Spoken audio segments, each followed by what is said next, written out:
Mike Mann from Penn State Earth System Science Center. You can take it from here, sir. Okay, great. Let me go to full screen here. All right. Okay, well, thanks very much, folks. It's a pleasure to virtually be with all of you here today to talk about some of the work that I and others have done over the last 1 to 2 decades using information from the paleoclimate record to try to inform our understanding of climate variability, long-term climate variability, and of course to help provide a context for understanding modern climate change. I'm going to describe work that represents collaboration with a whole bunch of different researchers, some of whom are listed here. So let me then talk a little bit about climate proxy data. Let me just confirm, everybody's seeing on the screen a map of 1730 and climate proxy records and another map below showing the locations of those records? Sure do, Mike. Looks good. Okay. Great. So what you see here, there are various types of so-called proxy data. These are natural archives like tree rings, corals, ice cores, sediments that allow us to infer something about how the climate changed in the deep past, because we only have about a century of widespread thermometer measurements, only about a century of other types of instrumental climate data. So if we want to assess the larger context, the longer term context for understanding the trends that we've seen over the past century or so, we need to turn to these other lines of evidence, these other natural archives that tell us something about how the climate changed in the past. Back in the late 1990s, my co-authors and I used a global data set of these paleoclimate proxy data, tree rings, ice cores, lake records, corals, as shown in the lower right, to reconstruct temperatures in the past by relating the paleoclimate proxy data to the modern instrumental data that we have during the period of overlap during the 20th century. We were able to use that relationship and the paleoclimate proxy data that extend many centuries back in time to statistically reconstruct what we think surface temperature patterns looked like in the past. Now, ultimately, that work led to the so-called hockey stick curve. Frankly, the least interesting thing you could do scientifically with those patterns, and I'll just back up again, see there's this rich information that the patterns provide us about where it was warm, where it was cold, that potentially tells us quite a bit about climate dynamics. The least interesting thing you can do scientifically, in a sense, is to average over all of that spatial information to just get a single number. And that's what's shown here, is the average over those patterns to get a single number for the temperature of the northern hemisphere going back in time. The blue curve represents the estimates of temperature back in time. The gray shaded region shows the uncertainties, and the red shows the modern thermometer record. And what this reconstruction showed was that the recent warming really does appear to be unprecedented as far back as we were able to go, more than 1,000 years. And because of the shape of the curve, it came to be known as the hockey stick curve. It became sort of an icon in the climate change debate. And because of that, it was subject to all sorts of attacks. And my co-authors and I have been subject to attacks by those looking to discredit this iconic graphic as a way of claiming to discredit the science of human-caused climate change. Now, that's a story for another time. I've literally written a book about my experiences in the center of the so-called climate wars because of the iconic significance this work that I did so early in my career has taken on in the climate change debate. But that's not what I'm talking about today. Let me add, however, that today there is no longer a hockey stick. There is a veritable hockey league, which is to say there are many different reconstructions of this type that have been done using different types of proxy data and different statistical methods. And while they don't all come to precisely the same conclusion, all of these reconstructions show that the recent warming really does appear to be unprecedented as far back as we're able to go. And now we're able to go even farther back in time.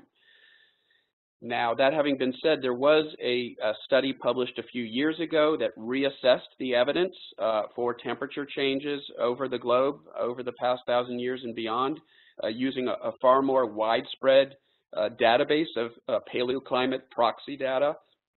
This represented the efforts of nearly 80 scientists from nearly 40 institutions from around the world.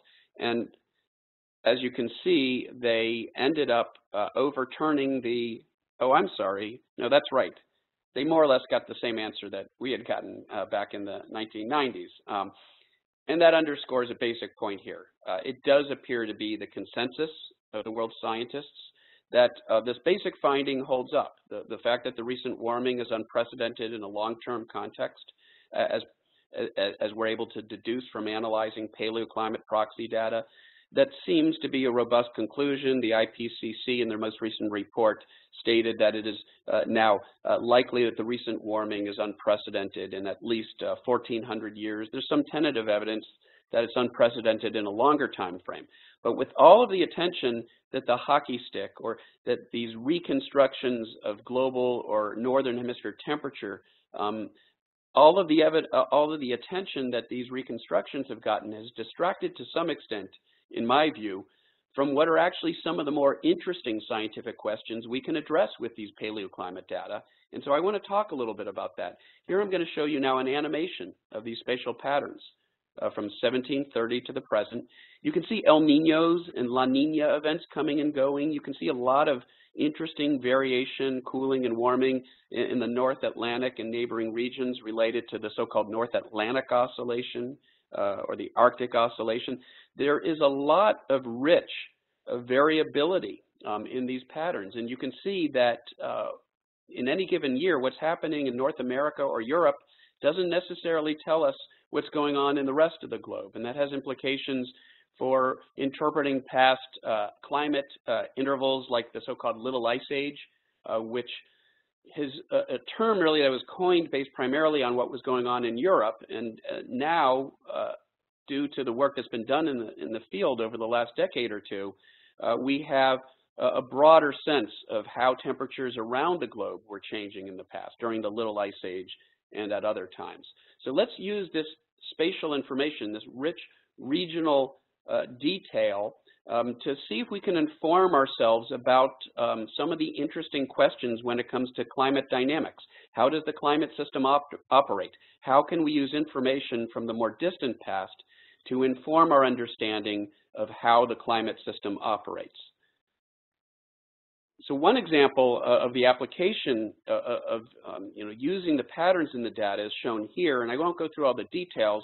On the bottom, what you're seeing is the pattern of temperature change during this period known as the Maunder minimum, where sunspot data tell us the level of solar activity was lower. There was a lower level of solar output back in the early to mid-1600s. And what the reconstructions on the bottom show is that while the globe cooled by 1 or 2 tenths of a degree Celsius overall, there is a very interesting pattern where some regions cooled much more, while some regions, like parts of southern Greenland and the Middle East, actually appeared to have warmed at that time. What's shown above is the result of a climate model simulation, a simulation using a model, a climate model that was constructed by the folks at the NASA Goddard Institute for Space Studies. And the model was subjected to a lowering of solar output, such as we think occurred at the time of this Maunder minimum period in the 1600s. And what you can see in the model, well, it isn't identical to what happens in the observations. There is this same sense that you get this pattern of more cooling in some regions, but warming in other regions that is somewhat reminiscent of the so-called North Atlantic Oscillation pattern, or the Arctic Oscillation pattern. Basically what you see happening, where you see warming, the jet stream is migrating poleward, and where you see especially large amounts of cooling, the jet stream is crashing down from the north to the south, bringing that cold Arctic air downward. And so in the observations, in the paleo reconstructions, we infer that it's a change in atmospheric dynamics that's responsible for this pattern of warming and cooling. And in the model, we reproduce some of those features. And in the model, what's happening is when you lower solar output, you actually change the amount of photodissociation of oxygen in the lower stratosphere. This model has interactive ozone photochemistry, and you change the amounts of ozone in the lower stratosphere. That changes solar absorption. It changes the heating in the lower stratosphere. You change the vertical pattern of temperature in the atmosphere, and through that, through what's known as the thermal wind, you end up changing the pattern, the strength, and the direction of the northern hemisphere jet stream. So we think that the unusual cooling, for example, in Europe at this time, might be attributed to this dynamical effect. The fact that the lowering of solar output, while it only cools the globe by 1 or 2/10 of a degree Celsius, can cool certain regions like Europe much more because it's changing the pattern of the jet stream. And this is a very important finding in general, that climate dynamics, that the dynamics of the climate are important to understanding regional patterns of climate change in the past and presumably today. Well, unfortunately, NOAA no longer does these beautiful animations.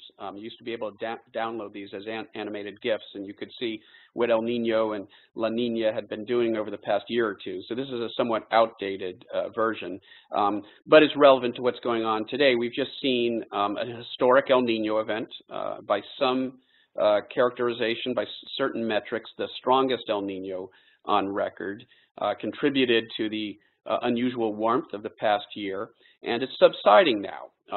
That El Nino is disappearing as we go into the, as we're now in the boreal spring, and the forecast suggests that we may be headed towards the opposite state of the tropical Pacific Ocean atmosphere system into La Nina conditions in the year ahead. And that will have implications for hurricane season this year. It'll have implications for drought in the Southwest. These are all phenomena that are heavily influenced by El Nino and La Nina. So there's a point here. If we really want to be able to meaningfully project regional climate changes and changes in key phenomena like southwestern drought, like hurricane season in the Atlantic, we'd really like to know how El Nino will change in the future because of human-caused climate change. And what I've shown you here in the lower bottom right is a graph. It's adapted from a plot from the previous IPCC report. There isn't a counterpart to this plot in the most recent IPCC report, but the basic finding holds. And that finding, as shown here, is that if you take the state-of-the-art climate models, in this case there were roughly 20 state-of-the-art climate models that were used in the IPCC fourth assessment, and you break them down with respect to what they predict in the future about El Nino. Do they predict a more El Nino-like world? That would be the right side of the plot. Or a more La Nina-like world? That's the left side. Do they predict that individual El Nino and La Nina events, like the event that we've just seen, will these events tend to become larger in magnitude? That would be the upper part of the graph. Or will they become reduced in magnitude in general? Individual El Ninos and La Ninas will be smaller. That would be the lower part of the plot. And all I want you to take away from this plot is that the models span all four quadrants of this space, which is to say, we really don't have a firm handle yet, and that remains true even with the most recent IPCC assessment. We don't yet have a firm handle on how climate change will impact the El Nino phenomenon. And as goes El Nino, as we know, especially the meteorologists in the audience know, as goes El Nino, goes weather patterns in the northern hemisphere, here in the U.S., rainfall patterns, temperature patterns, the hurricane season. So many things are impacted by El Nino. If we really want to have a confident assessment about how those same meteorological phenomena will change in the future, we would like to know how El Nino will change in the future. And yet the climate models alone haven't really been able to answer that question. There's a fair amount of divergence in what they predict. So one of the things that my collaborators and I did more than a decade ago was to revisit an interesting question that had been raised by an atmospheric scientist named Paul Handler in the 1980s. And he had noticed that there tended to be El Nino events following large volcanic eruptions. But the observational record was short to really deduce whether there was a statistically significant relationship, and Handler's work remained very controversial, in part because the record was too short to really establish whether there's a robust statistical relationship, and because he hadn't really provided a physical mechanism for why this might be so. More than a decade ago, my co-authors and I decided to try to revisit that question, once again, using the paleoclimate record to try to infer something about how El Nino varied in the past, in this case, in response to volcanic eruptions. And while I won't go through the details of this plot, it would take too long to go through all those details. Basically, what we found was that Handler's pattern did hold up in the past, using paleo reconstructions of El Nino from those surface temperature reconstructions I showed you before, using ice core estimates of volcanic activity that go several centuries back in time. We were able to look at whether or not the pattern that Handler had identified in the recent historical record held up independently in the past, and we found that it did. In fact, there was a rough doubling of the probability of having an El Nino during the period immediately following a large tropical volcanic eruption.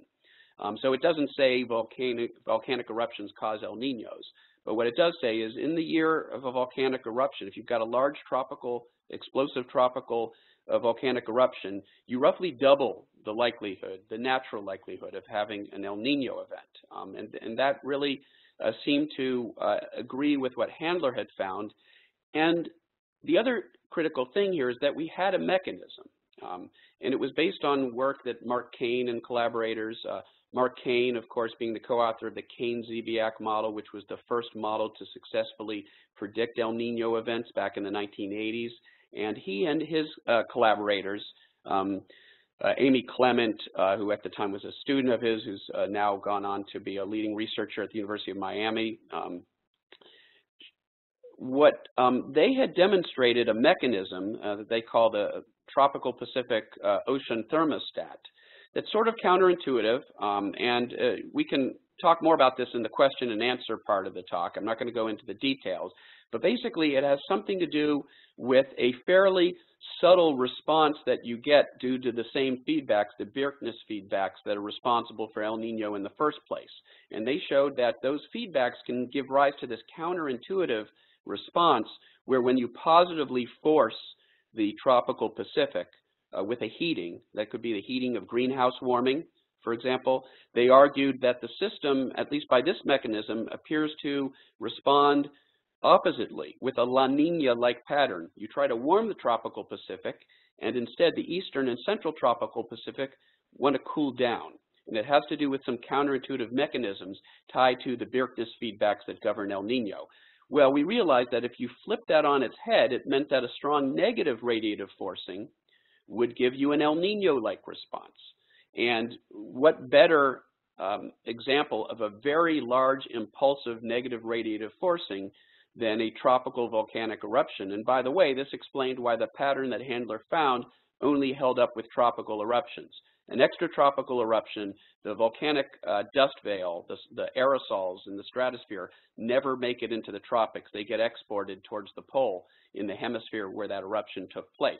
It's only when you have a tropical, explosive tropical eruption that you get a large volcanic dust veil in the tropics, and you need that negative radiative forcing in the tropical Pacific to get this mechanism. So we showed that that held up in simulations of the Kane-Zibiak model. We showed that it appeared to explain a counterintuitive finding in the paleoclimate record. What's shown here are the model simulations along with some coral records. The blue are the coral records. The gray is the model simulations, and the green and the maroon curves are a smoothing of the model simulations. And basically, what you're seeing in the corals, the blue, is that the Little Ice Age of the 1600s, the late 1600s, around 1700, where there's some coral data available, show a relatively El Nino-like interval, where you see positive values of this index, this Nino index.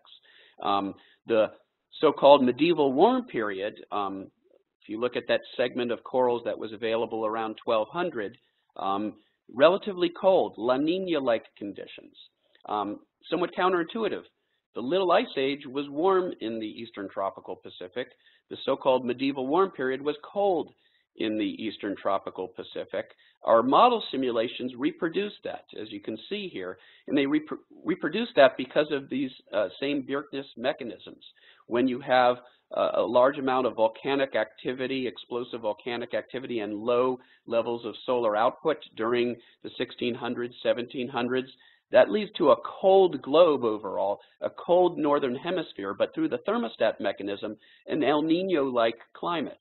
Cold everywhere else, warm in the eastern tropical Pacific, and the flip side during the so-called medieval warm period. Well, we revisited this a few years ago using a far richer database of paleoclimate proxy data that's available now relative to when we originally did our temperature reconstruction work back in the 1990s. And so the pattern of data, the distribution of paleoclimate proxy records that we used in this latest study is shown on the left. And on the right, you're looking at two things. You're looking at the pattern of the medieval, we don't call it the warm period for obvious reasons, the medieval climate anomaly, where it was warm over a large number of regions, but cold in the eastern tropical Pacific, and the pattern of the so-called Little Ice Age, which we define as 1400 to 1700 here. So this is the overall pattern of the medieval climate on the top and the Little Ice Age on the bottom, compared to a base period in the late 20th century. Now, what we really want to ask, or what we wanted to address in this study, was, well, what was the pattern of the Little Ice Age relative to the medieval period? So let's just difference the two, and that's what you're looking at now in the upper left. This is the pattern of temperatures during the medieval warm period, if you like, medieval climate anomaly, relative to the pattern of temperatures during the Little Ice Age. And globally, it was warmer. In some regions, we find actually about as warm as today. Globally, not as warm as today, but in parts of North America, in parts of Greenland and Northern Europe, comparable to the late 20th century. But in the eastern tropical Pacific, you see that cooling, that bullseye of cooling. That's, again, this counterintuitive fact that when the rest of the globe was warm because of these Birkness feedbacks, those same radiative forcings, volcanic and solar radiative forcing, are giving us a warm globe, but a cold eastern tropical Pacific, a La Nina-like pattern in the eastern tropical Pacific. Now, here on the top is that pattern I just showed you. In the middle is a simulation of the difference between those two time intervals using the NASA Goddard Institute for Space Studies Model E, a more recent generation model from NASA GISS. And on the bottom, a similar simulation done with the NCAR CSM 1.4 coupled model. So in both of these cases, the models have been run under altered volcanic and solar forcing as obtained during the medieval climate anomaly in the Little Ice Age, and we do that same differencing. And there's some interesting things that we see. That unusual warming in North America and Eastern Eurasia that you see in the reconstructions, it's actually captured in that middle panel, the simulation with the NASA Goddard Institute for Space Studies model. And in that model, what's happening is the same thing I talked about earlier. During the medieval era, solar output was relatively high, and it turns out you get the positive phase of the so-called North Atlantic oscillation, the opposite of what we infer happened in that period of low solar output at the height of the Little Ice Age, the Maunder minimum. So now you've got the flip side. You've got a pattern of enhanced warming over parts of North America and Eurasia that in the climate model is coming from what is roughly akin to the positive phase of this Arctic oscillation pattern, and that's the pattern that's contoured here. If you look to the, if you look sort of in the middle, those two panels on the top is the GISS model simulation pattern. It's showing how the atmosphere responds to that change in solar output. And it responds in a way that gives you something akin to the positive phase of the Arctic Oscillation. That's what's going on in the model. And so when we see that in the observations at the top, we can say, well, maybe that is what's going on. Maybe it's this subtle interaction between the forcing, solar output, and the dynamics of the climate with the intermediary of ozone photochemistry in the lower stratosphere playing an important role. Again, in the model, we know that plays an important role. At the bottom is the NCAR model simulation. It doesn't capture that pattern, and this model doesn't have interactive ozone photochemistry. So if that's critical to explaining the dynamical response, then we understand, for example, why the NCAR model isn't capturing it. Now, neither of the models, you will notice, capture the La Nina-like response of the medieval climate anomaly period relative to the Little Ice Age. Neither of them have that cold, those cold anomalies in the eastern and central tropical Pacific. That means there's a discrepancy on that point between the paleo reconstructions and both of these model simulations. And in fact, most model simulations don't reproduce that pattern. So that tells us one of three things. The paleo reconstructions are wrong on that point, and that's possible. The models are wrong. They don't have some of the important mechanisms responsible for that. And Kane and Zbiak argued in earlier work that the global coupled models still don't fully capture the Birkness feedbacks at the strength necessary to explain this dynamical thermostat response. Few models exhibit that response. So we might expect that the models don't give rise to that pattern. Maybe the models are wrong, or maybe both are wrong, and we can't rule that out either. But it is a puzzle that we're still trying to solve, and the implications are huge because we want to know, will the future climate look more El Nino-like or more La Nina-like because of the positive radiative forcing due to increasing greenhouse gas concentrations? And as you saw earlier, the models don't agree on that. We'd like to think that maybe the paleoclimate data and model simulations can give us some independent insights into what happens to El Nino when you drive it with a large forcing, be it an anthropogenic forcing like greenhouse gases or a natural forcing like solar output or volcanic eruptions. And if the reconstructions are right and the models are wrong, it could imply that the models aren't capturing this dynamical response strongly enough, and maybe the models are misestimating what's going to happen in the future with El Nino. And as we know, that has huge implications for winter weather patterns around the world, for drought in the desert Southwest, for hurricanes in the tropical Atlantic. So it's an important puzzle. The paleoclimate data may be helping us to try to solve that puzzle and get some independent insights into how this system might respond to anthropogenic forcing. I'm going to skip over this.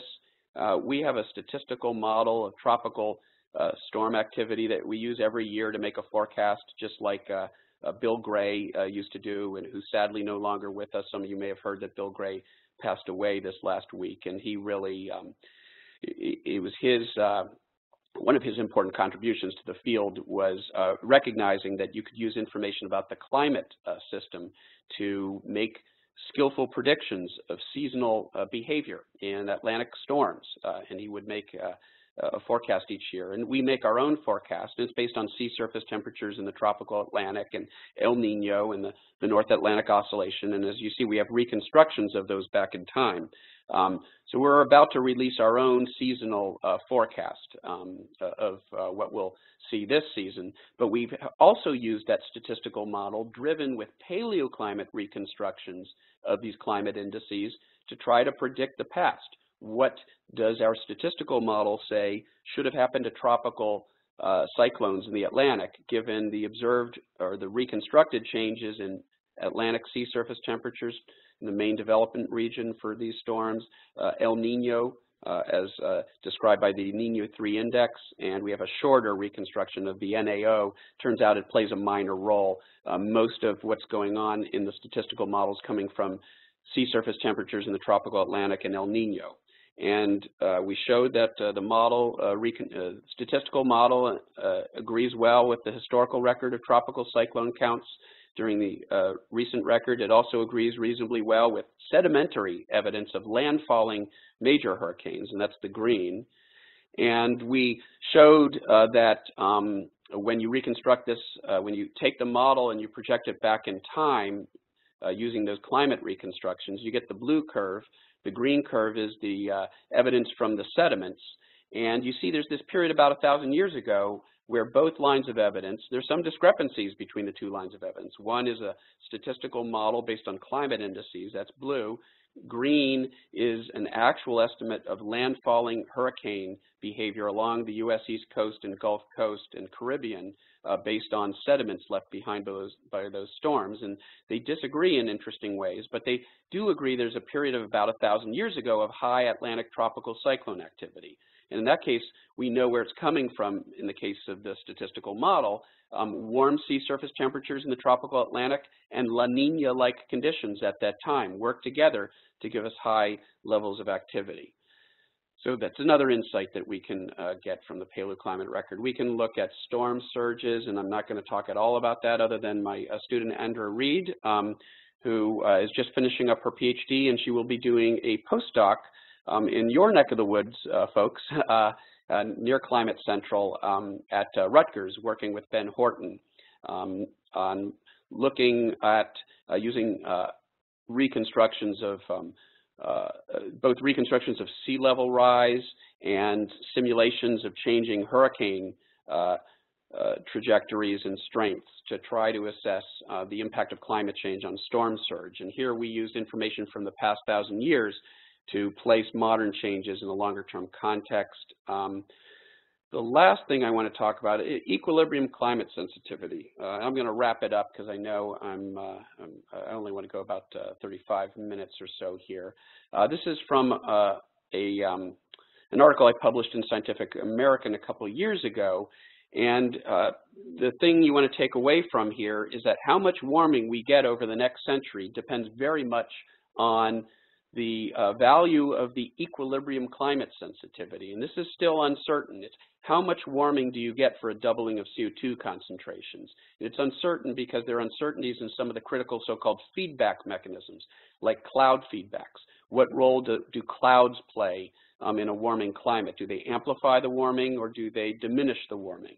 And because of those remaining uncertainties, we could see anywhere from 1.5 degrees warming Celsius to 4.5 degrees warming Celsius warming by the end of the century. Actually, sorry, more like 2 degrees to 5 degrees warming, depending on the climate sensitivity being anywhere from 1.5 to 4.5. The climate sensitivity being defined as how much warming you get in equilibrium for doubling CO2 concentrations.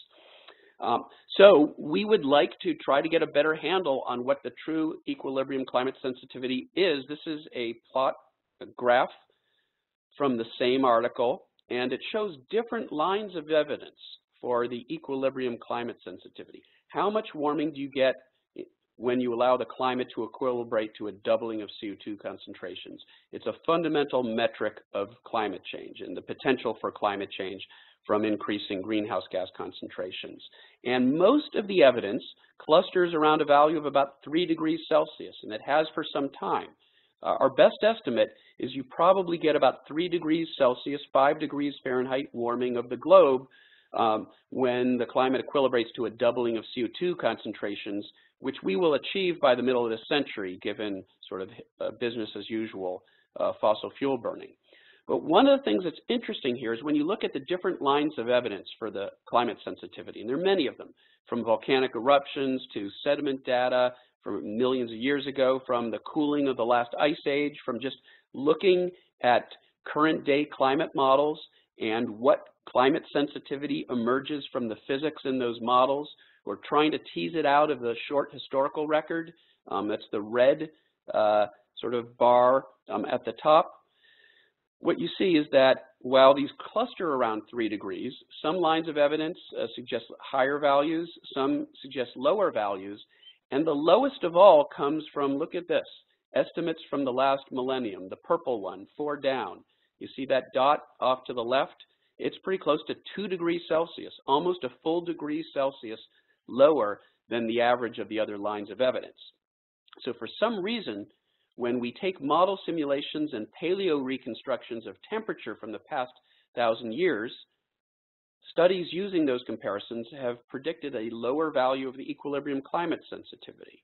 And one thing that we've looked at in recent years, and I won't be able to go into the details of that, we showed that one possible explanation is that tree ring data, which are the main source of information in the extratropical mid-latitudes for determining how much, what the temperature changes were in past centuries. A lot of those tree ring data come from localities near the tree line, either the boreal tree line or the alpine tree line, because that's where you get trees that are most sensitive to changes in temperature, right at the edge of their survival limit.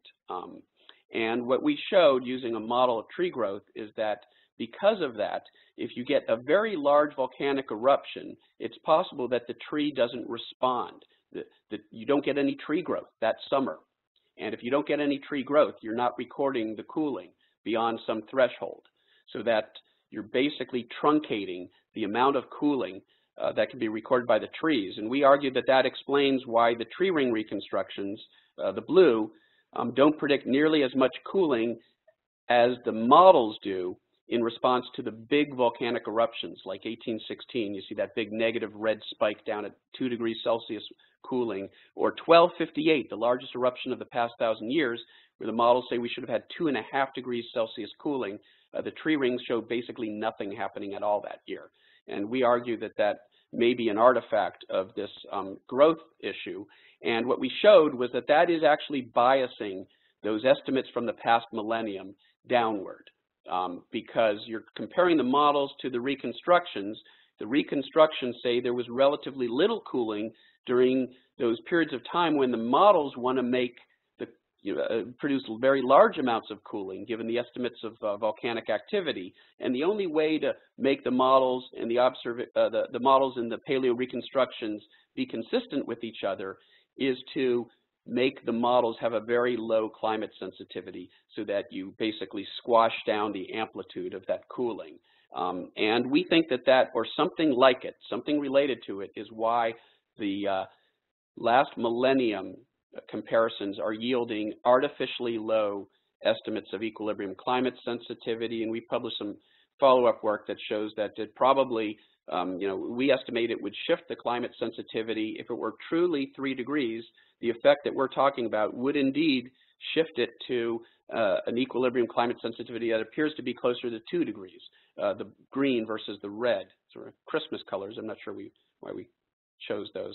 And so we've published ongoing work related to that and trying to understand these discrepancies, because they have implications for our assessment of the climate, the sensitivity of the climate system to greenhouse gas increases, obviously something we care a lot about.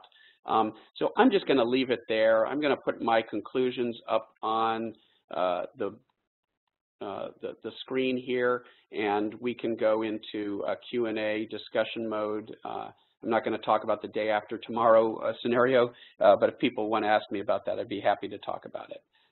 So I'll just put the conclusions up there, and I guess we'll open it up to Q&A. Mike, this is Sean back up at Princeton. Thanks very, very much for the presentation. I know Bert and I have a couple of questions as well.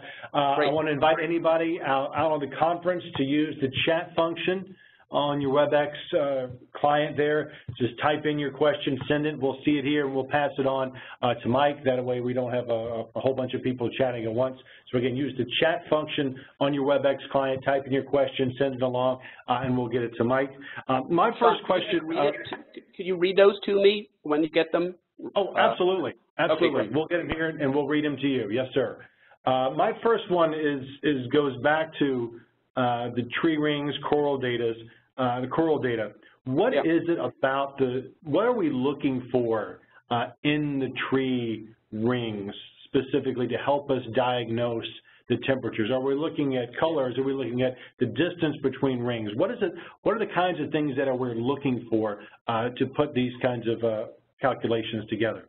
Thanks for the question. It got short thrift in my presentation. And so typically we look at literally the width of the growth.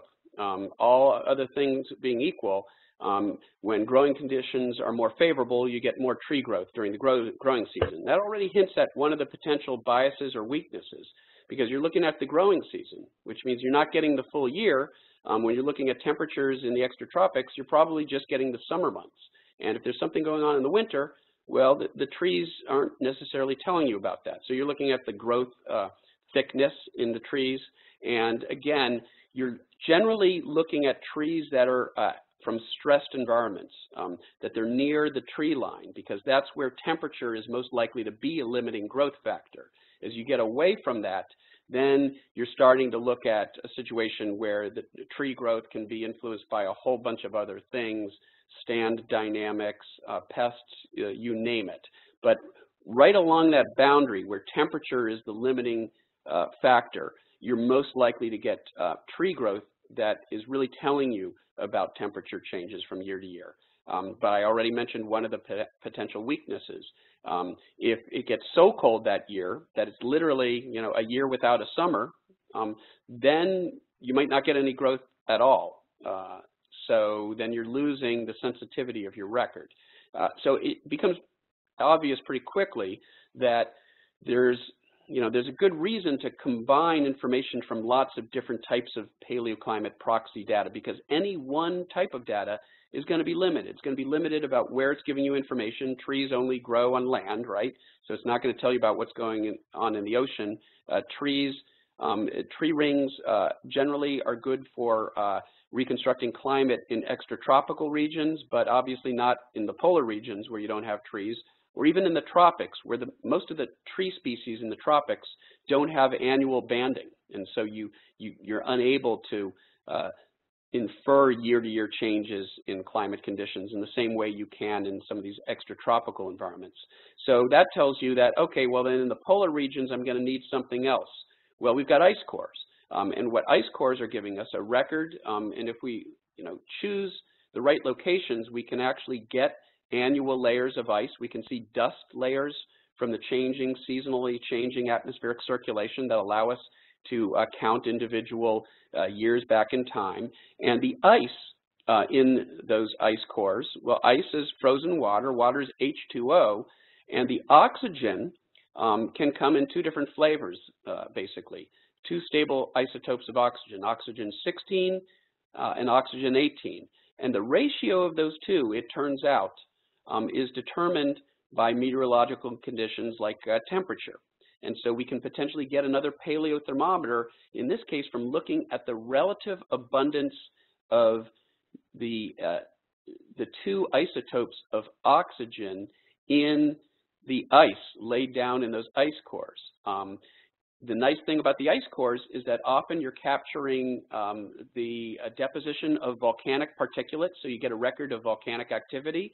You're actually trapping ancient atmosphere. Once the ice gets deep enough, you're sealing it off from the atmosphere, and so you can actually reconstruct concentrations of gases, including CO2 back in time from ice cores. But the ice cores, okay, so they've given us maybe the very high elevation regions and the high latitudes. We're still left with nothing in the tropics. Well, that's where the corals come in. Corals, and it's the same idea, but this time it's the calcium carbonate skeleton of the coral, which is laid down. You can count annual layers. And calcium carbonate, CaCO3, well, there's oxygen in there. And guess what?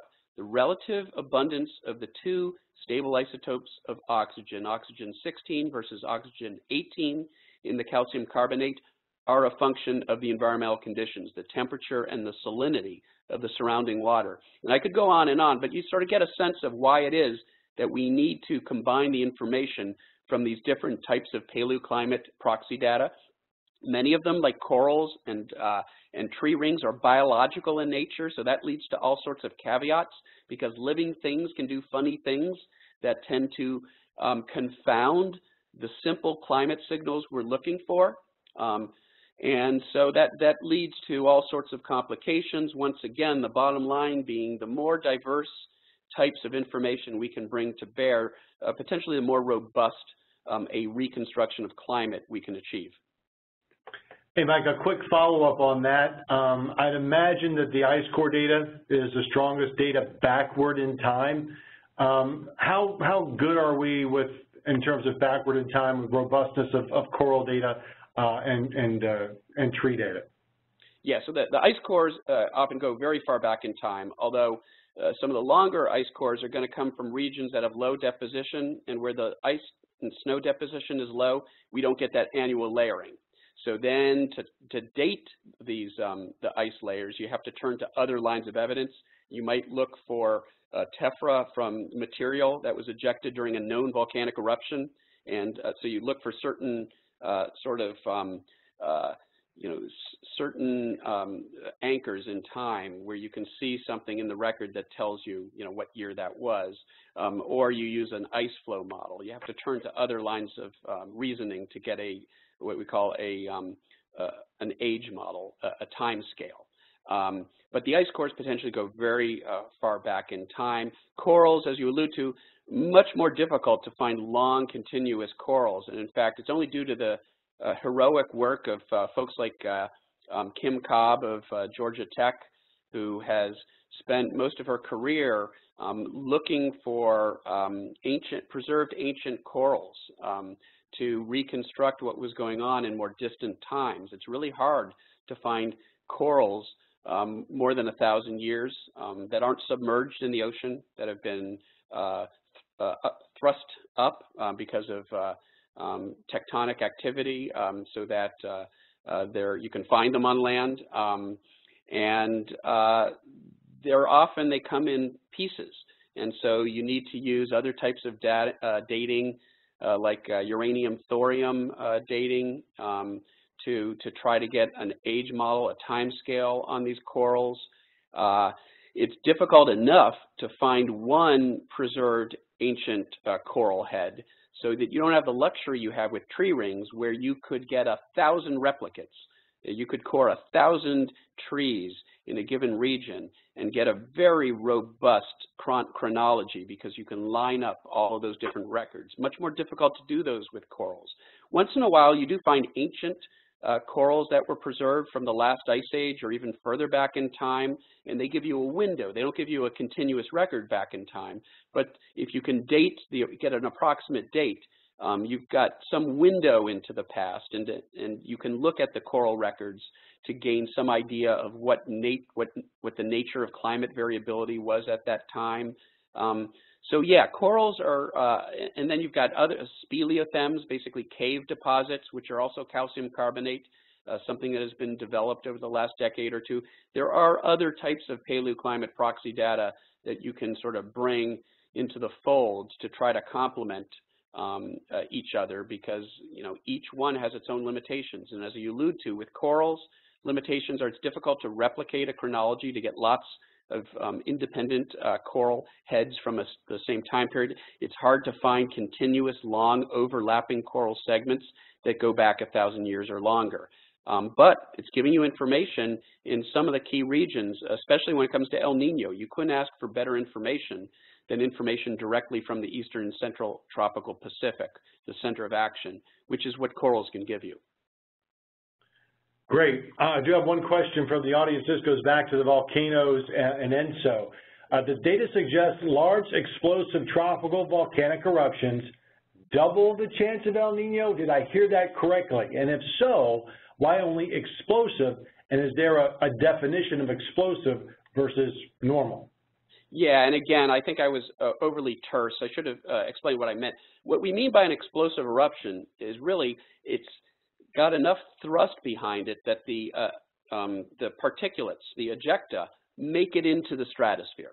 You've got to get the stuff into the stratosphere. And if you do that, then these very fine particles, they're aerosols, can remain suspended in the lower stratosphere for months or even years if it's a large enough eruption before they eventually fall out of the atmosphere. So it's got to be explosive.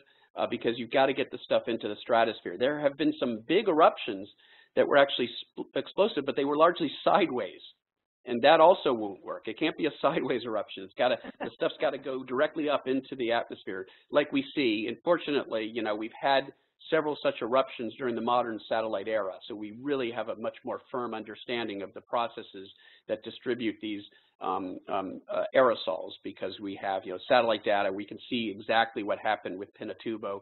We can see how the dust veil, dust cloud evolved over the course of 1991 and 1992. So that's the first thing. It does need to be explosive, because only if it's explosive will you get a stratospheric dust veil that will be a sustained radiative forcing of the climate. The other question, doubling. Yeah, it is. So what we find is that, you know, there's still a certain amount of randomness. And the way we got at that, we did many different surrogates. The so-called Kane-Zibiak model. We ran this model many times, given the same forcing, subjecting it to the same volcanic eruptions. And just because of the internal chaotic nature of the El Nino phenomenon, it's what we call a nonlinear dynamical phenomenon, like the weather. It can just vary on its own. There doesn't have to be any reason. It just tends to want to vary chaotically. It tends to want to oscillate with a characteristic time scale of about 3 to 7 years. So El Niños are going to happen anyways, and sometimes you'll catch El Nino at a certain phase of its natural evolution. And if it happens to be in one part of the phase of its natural evolution, then it may not respond to that eruption in the same way as if it's in a different phase. So there's a certain randomness to it. If you have a big volcanic eruption like Pinatubo, then you're roughly doubling the likelihood of an El Nino event. It turns out in our simulations, for the 1258 eruption, the biggest eruption on record, a factor of 3 or 4 times larger than Mount Pinatubo in terms of its explosive, its radiative forcing. It was something like -12 watts per meter squared, which is huge. Pinatubo was somewhere between -2 and -4 watts per meter squared. This was at least 3 times that large. And in that case, in nearly every single realization, we see an El Nino. And it turns out there's been some follow-up work that says, yes, in 1258, there's some clear evidence that there was a very big El Nino going on. And so that the forcing was so large that it dominates over the internal chaotic variability, and you get an El Nino in just about every single realization. But for the weaker eruptions, you know, roughly, you roughly double. For a typical eruption, you roughly double the likelihood of an El Nino event. Great, great. Another question, going back to some of the reconstructions, how did you get such detail in the medieval climate anomaly and little ice age reconstructions? Does each colored square that you showed represent a data point from tree rings, ice cores, or corals, or is that kind of filled in or extrapolated? Yeah, good question. So we are using a method that identifies the dominant large-scale patterns in the surface temperature data. So there are a small number of dominant patterns that are spatially coherent. Like the pattern of response to El Nino is very smooth in space. There's a pretty smooth global pattern where you have that large cooling in the eastern tropical Pacific. You have, or an El Nino, you have a large warming in the eastern tropical Pacific. You have a cooling in the central extratropical Pacific. You have a warm horseshoe pattern over much of the rest of the Pacific Ocean. You get predictable temperature impacts over North America. So there's this smooth pattern where, you know, if you go from one grid square to the next, there's going to be a lot of correlation because the pattern is global in scale. And so in our reconstructions, we're using a small number of those very large-scale patterns, and then we're relating them statistically to the information in that global network of proxy data.